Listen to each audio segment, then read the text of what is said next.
Dragon Quest VII's second full-on remake successfully cuts out the fat to help better set players on a variety-filled journey that might be old-fashioned, but also brought lovingly up to date. This journey of ours is going to lead us to him in the end.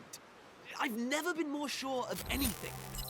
Ask anyone what the most underrated Dragon Quest game is, and there's a strong chance they'd point to Dragon Quest VII: Fragments of the Forgotten Past. And yet, much like a certain other beloved turn-based JRPG franchise Square Enix also governs, there's something about this 7th go-around that keeps players coming back for more, to the point that there's been grounds to remake it not once, not twice, but 3 times now. Even still, there's always room for improvement, and the aptly titled Dragon Quest VII Reimagined's mere existence outright proves that even its own publisher would agree. Knowing this oddly specific context makes the prospect of yet another modernized remake suddenly start to make sense. At least sort of. Essentially, this is a full-on remake that purposely goes out of its way to streamline the story and cut out a lot of unnecessary filler, doing so while also finding room to bundle in many of the recent HD 2D games' quality of life features. Previous Dragon Quest VII incarnations could take well over 100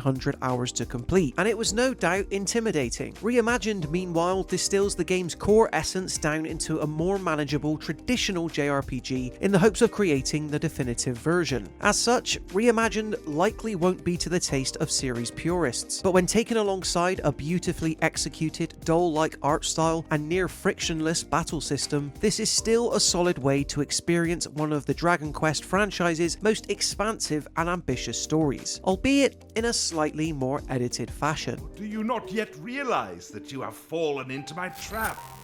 As far as the story goes, this is one that even players with only a mere passing interest of JRPGs are bound to recognize. You play as a young hero living in a small, unsuspecting town, who one day has the thirst for boundless adventure thrust upon him due to certain surrounding events that may or may not threaten the future of the world.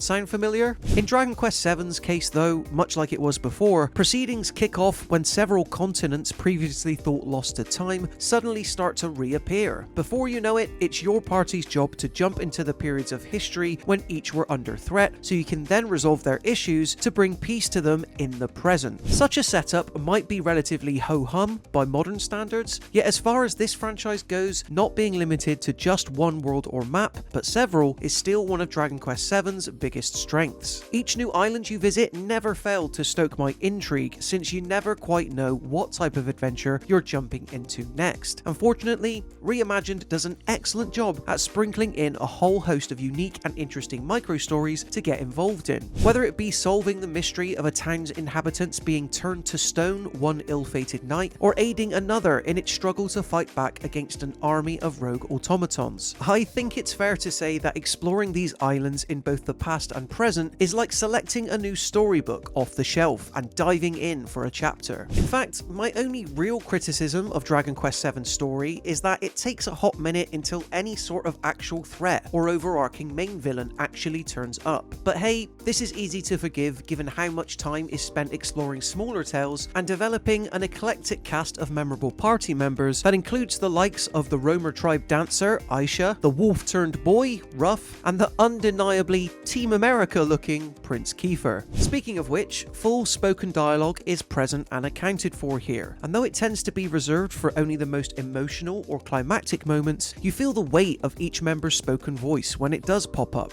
Meanwhile, traditional text also does well to let each party member's bespoke personalities shine through. Do you mean to go off adventuring again anytime soon?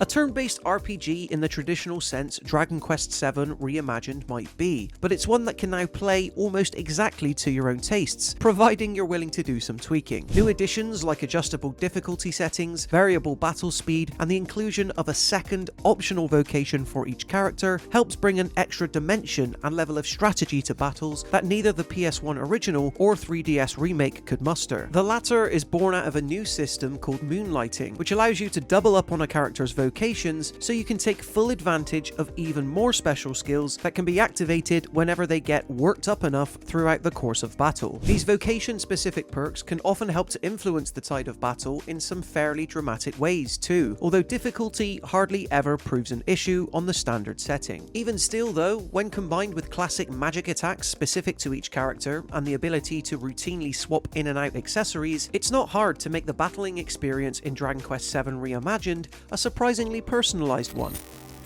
Now, I've somehow managed to get this far into the review without mentioning Reimagined's visuals, which is no secret have proven to be wildly subjective. For me personally though, the diorama and toy-like aesthetic Square Enix has gone for works tremendously well to make the story of Dragon Quest VII feel even more fairy tale-like than ever before, and it's made all the better by how it still successfully retains the late Akira Toriyama's character designs. This simply wouldn't be Dragon Quest VII without them. Quite easily when making the transition to true 3D, was there a risk that some of the original's charm could be dulled. However, Prince Kiefer's oddly snatched-in face aside, this world being rendered in a diorama-like style only made me all the more determined to peer into each area in more minute detail. I honestly think I prefer this visual style to the more nostalgia-fueled, pixelated HD 2D remakes of Dragon Quests 1, 2, and 3, yet both have their place and own specific perks. One aspect of the visuals that did grow to eventually bug me, however, was the doubling up of certain character models, which somehow have even managed to translate to some pretty key side characters. There's only so many times I can interact with the same bold monk design, for instance. It would have been nice to make each a bit more visually unique. Some of the dungeons also tend to blend into one another from time to time too, yet even then, the litany of different layouts just about work to stave off any true repetition.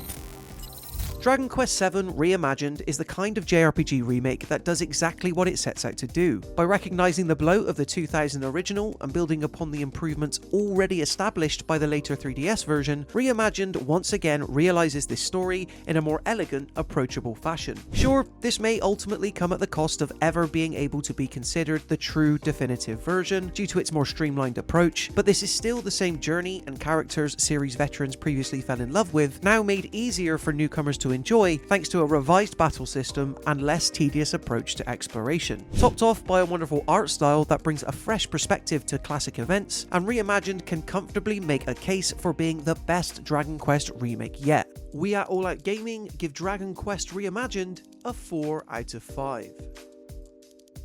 So there you have it guys, in terms of my full review thoughts for Dragon Quest VII Reimagined. Are you excited for the full release of this one? Be sure to let me know in the comment section below. And then, when you've done that, be sure to leave this video a like if you enjoyed it, and consider subscribing to the All Out Gaming YouTube channel to stay up to date with even more videos like this. Until next time, thank you so much for watching, and I'll see you in the next one.